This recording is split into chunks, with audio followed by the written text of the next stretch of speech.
মুরগির বা চিকেনের অনেক প্রকার আমরা রান্না খেয়েছি। বাট এই প্রকার রান্না আমি কখনোই খাইনি। বাট এই ফার্স্ট ট্রাই করলাম। জাস্ট খাওয়ার পর কিন্তু পুরাই ফিদা হয়ে গেছি। হয়তো তোমরাও এভাবে কখনোই এটা ট্রাই করোনি। আর এর নামটা কি জানো? মুরগির মনোহারা। নামটাও বেশ ইন্টারেস্টিং, তাই না?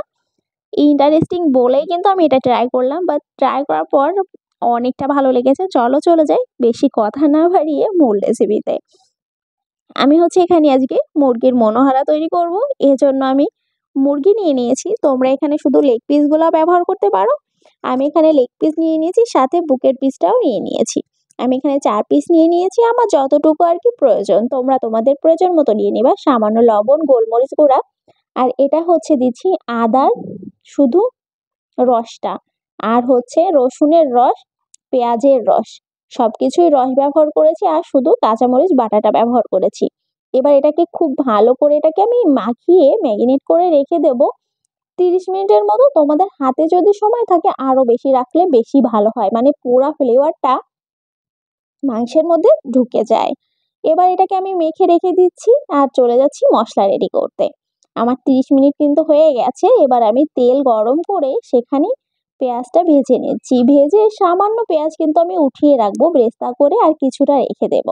আর সেখানে এলাচ, তেজপাতা, দারচিনি আর একটু জিরার ফোড়ন দিয়ে এখানে দিয়ে দিলাম জিরা বাটা, আদা বাটা, আর কিছুই দেইনি। রসুন বাটা দেইনি, রসুনের রস ব্যবহার করেছি, এজন্য আমি এখানে রসুন বাটা ব্যবহার করিনি।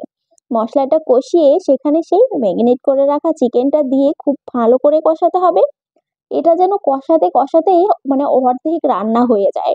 যেহেতু এটা ম্যারিনেট করা ছিল, এমনিই অর্ধেকটা হয়ে গেছে, সফট হয়ে গেছে। আর এই যে কষাতে কষাতেও পুরো অর্ধেকটারও বেশি রান্না করে ফেলতেছি। দেখতেই পাচ্ছ মশলাটা একেবারে ওর গায়ের সাথে ছোপ করে গেছে, আর এটা মশলাটা কষিয়ে তেলটা উঠে এসেছে। এখানে আমি দুধ দিয়ে দিলাম। পুরো রান্নাটাই আমি দুধ দিয়ে করব। দুধটা দিয়ে ঢাকনা দিয়ে ঢেকে রেখে দেবো ২০ মিনিটের মতো। এটা লো টু মিডিয়াম হিটে রেখে দিয়েছিলাম। ঢাকনা উঠিয়ে সামান্য পরিমাণ চিনি আর কাঁচা মরিচ জাস্ট ফ্লেভারের জন্য, আর উপর থেকে সেই পেঁয়াজের বেরেস্তাটা দিয়ে নাড়িয়ে চাড়িয়ে নামিয়ে নিলেই হয়ে গেল জাস্ট দারুণ মজাদার চিকেন মনোহারা বা মুরগির মনোহারা।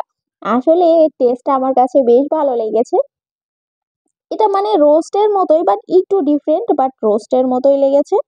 তোমরা একবার ট্রাই করে দেখতে পারো। জাস্ট খেতে কিন্তু ভালোই লাগবে, খারাপ না। আমার কাছে তো বেশই লেগেছে।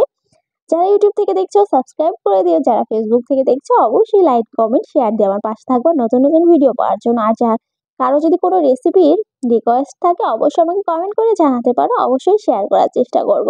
যাই হোক, এই তো দেখতেই পাচ্ছ আমার মুরগির মনোহারাটা একদম রেডি। আমি উপর থেকে কিছু পেঁয়াজের বেরেস্তা আর একটু কাঁচামরিচ চিড়ে এটাকে জাস্ট ডেকোরেশন করে নিলেই হয়ে গেল জাস্ট মুরগির মনোহারা। আলহামদুলিল্লাহ, এটা টেস্টও ভালো ছিল, দেখতেও মাশাআল্লাহ। তোমরা অবশ্যই ট্রাই করবা, খেতে কিন্তু বেশ ভালোই লেগেছে। আজ এ পর্যন্তই। সবাই ভালো থাকবা। আবারও দেখা হবে নতুন কোনো ভিডিওতে, নতুন কোনো রেসিপির সাথে। আল্লাহ হাফিজ, আসসালামু আলাইকুম।